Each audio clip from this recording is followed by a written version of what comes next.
జై శ్రీ రాధాకృష్ణ. ఈరోజు recipe deep fry చేయకుండా పూర్ణం బూరెలు, పైన లేయర్ క్రిస్పీగా, లోపల పూర్ణం మెత్తగా సాఫ్ట్గా ఉండేలాగా సూపర్ టేస్టీ పూర్ణం బూరెలు ఎలా తయారు చేసుకోవాలో చూద్దాం. దీనికి ముందుగా మనం బూరెల పిండి తయారు చేసుకుందాం. 1 కప్పు మినపగుళ్ళకి 1.5 కప్పు బియ్యం నానబెట్టుకోవాలి. రేషన్ బియ్యం అంటారు కదా, ఆ బియ్యం అయితే ఇంకా చాలా క్రిస్పీగా వస్తాయి అన్నమాట. దీన్ని 6 గంటలైనా నానబెట్టుకోవాలి.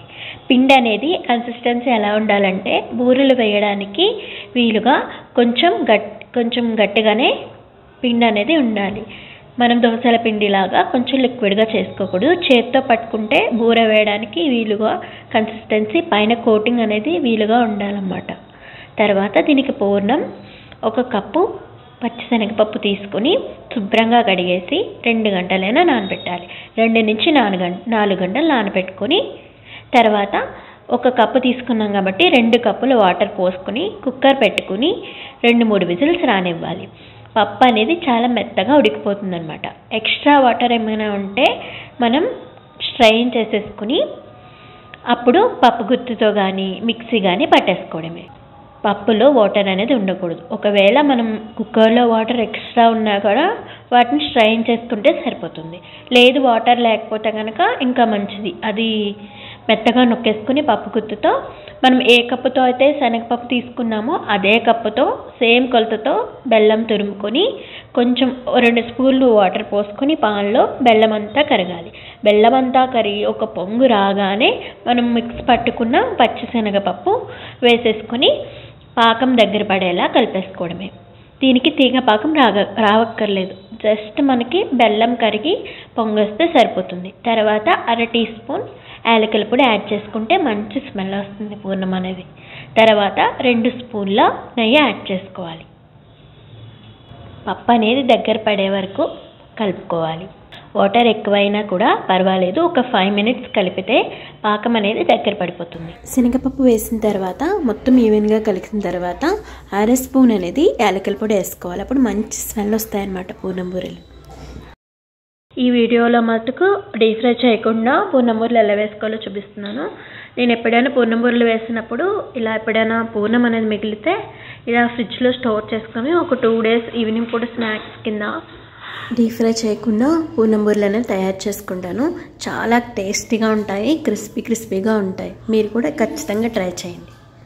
పూర్ణం దగ్గర పడిపోయాక చేతికి కొంచెం నెయ్యి రాసుకుని రౌండ్గా ఒకే సైజులో పూర్ణాలు తయారు చేసేసుకోవాలి.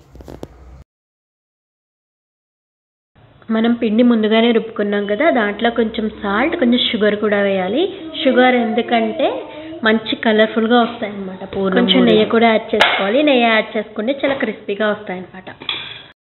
ఇప్పుడు మనం బూరెలు తయారు చేసేసుకుందాం. దీనికి గుంత పొంగనాలు వేసే ప్యాన్ ఉంటుంది కదా, అది తీసుకుని దాంట్లో కొంచెం నెయ్యి వాడుతున్నాను. అసలు నెయ్యి నూనె లేకుండా కూడా చేసుకోవచ్చు, కానీ పూర్ణం బూరెలు టేస్ట్ వస్తాయన్నమాట. నెయ్యి అనేది ఈవెన్గా స్ప్రెడ్ చేసుకోవాలి. చాలా క్రిస్పీగా వస్తాయి. సేమ్ పూర్ణం బూరెల టేస్టే వస్తుందన్నమాట. ఎప్పుడైనా ఇన్స్టెంట్గా చేసుకోవాలి డీప్ ఫ్రై కన్నా ఇలా తక్కువ ఆయిల్తో చేసుకుంటే చాలా హెల్తీ కూడా, టేస్ట్కి టేస్ట్, హెల్త్కి హెల్త్. మనం పూర్ణం బూరెలు వేసుకునే ప్రొసీజర్లోనే వేసేసుకోవాలి. అదే ప్రొసీజర్లో మనం బూరెలు వేసేసుకొని మొత్తం చుట్టుపక్కలంతా వేసేసిన తర్వాత లాస్ట్లో మధ్యలో వేసుకోవాలి. ఎందుకంటే మధ్యలో త్వరగా వేగిపోతాయి కాబట్టి మనం మధ్యలో వేసుకోకూడదు, లాస్ట్లో వేసుకోవాలి.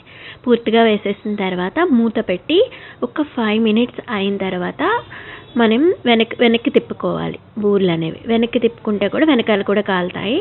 తర్వాత తీసేసుకోవడమే. క్రిస్పీ పూర్ణం బూరెలు రెడీ. డీప్ ఫ్రై చేసుకోకుండా కొంతమందికి డీప్ ఫ్రై చేసేటప్పుడు పూర్ణం అనేది బయటకు వచ్చేస్తూ ఉంటుంది, అలవాటు లేని వాళ్ళకి. ఇన్స్టెంట్గా గబగబా చేసేసుకోవాలన్నప్పుడు మనం పూర్ణం తయారు చేసుకుని ఉంటాం కదా, దాంతో మనం ఇదో ఒక స్వీట్ కింద తయారు చేసుకోవచ్చు అనమాట. అంతే, క్రిస్పీ పూర్ణం బూరెలు రెడీ. ఎప్పటిలాగా కాకుండా ఈసారి ఇలా ట్రై చేయండి. చాలా టేస్టీగా ఉంటాయి, చాలా క్రిస్పీగా ఉంటాయి, లోపల చాలా సాఫ్ట్గా ఉంటుంది. సేమ్ పూర్ణం బూరెలు టేస్ట్ వస్తుంది. కానీ ట్రెడిషనల్గా చేసుకోవాలనుకుంటే మాత్రం ఆ వీడియో కూడా డిస్క్రిప్షన్లో పెడతాను. పర్ఫెక్ట్గా టిప్స్తో సహా చెప్పాను ఎలా చేసుకోవాలనేది. Thanks for watching. మా రెసిపీస్ కనుక నచ్చే మా ఛానల్ సబ్స్క్రైబ్ చేసుకోండి.